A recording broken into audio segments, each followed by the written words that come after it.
जो अमेरिका की दलाली करते हैं और हमारे देश की संपत्ति को लूट करके दूसरे देशों में भेजने के काम करते हैं। और इसलिए बंधु मैं कहना चाहता हूं कि हमारे भूख का भी, हमारे मौत का भी, हमारे तमाम तकलीफों का ही अगर एक जिम्मेवार हैं तो हम आज दिल्ली में पहुंचे हुए हैं पूरे देश से इसका हिसाब लेने।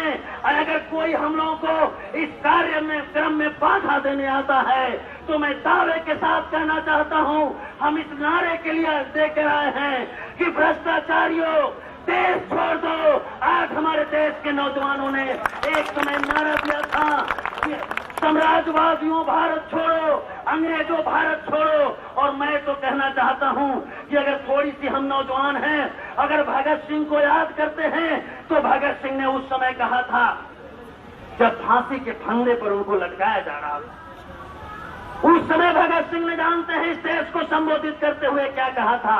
उन्होंने शंका जाहिर की थी कि हमारे मरने के बाद यह बात तय है कि यह मुल्क आजाद हो जाएगा, इस देश को आजादी जरूर मिलेगी, इस देश के नौजवानों में वो जज्बा है जो लड़ करके ब्रिटिश हुकूमत को खदेड़ देंगे। लेकिन एक बात मैं जानता हूं, मुझे शंका है कि कहीं हमारे मुल्क को आजादी मिले और वो आजादी असली ना मिले। ये कांग्रेसी लोग जो आज भी अंग्रेजों के उस समय भी चाटुकारिता करते थे, कहीं अगर देश के गद्दी पर ये लोग पहुंच गए तो हमारे मुल्क को एक बार फिर इन लोगों से लड़ना पड़ेगा। और वो भी उन्होंने कहा था कि हो सकता है कि 50-60 साल गुजरते गुजरते इस मुल्क को एक भारी तबाही में लोग डाल न दें। आज हम देख रहे हैं कि भगत सिंह का वो कथन सत्य निकल रहा है।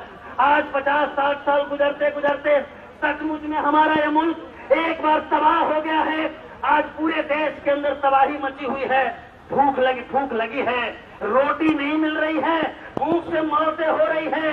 और इस पार्लियामेंट में बैठे हुए लोग आज चैन की बंसी बजा रहे हैं। इस देश के अंदर एक न्यूनतम लोकतांत्रिक जो अधिकार है कि हम धरने पर बैठ करके अनशन करके अपनी आवाज ही देश के जनता को सुना सकते हैं, इसकी भी इजाजत नहीं दे रहे हैं। हमारी संपत्ति को तो लूट ही रहे हैं। अगर हम विरोध करने उतर रहे हैं तो हमारी बातों को सुनने के बजाय, उस पर एक कारगर पहल करने के बजाय ये लोग हम पर लाठी और गोली से उतर आ रहे हैं। तो मैं तो भगत सिंह को याद करते हुए कहना चाहता हूं, जिसको उन्होंने कहा था कि अगर एक गोरे अंग्रेज, ये उजले चमड़ी वाले अंग्रेज चले जाएं और एक काले भूरे चमड़ी वाले कहीं दोबारा अंग्रेज इस देश के गद्दी पर बैठ जाएं तो ऐ हिंदुस्तान के नौजवानों, एक बार फिर आजादी की दूसरी जंग आपको लड़ करके इन काले अंग्रेजों को इस मुल्क से खदेड़ना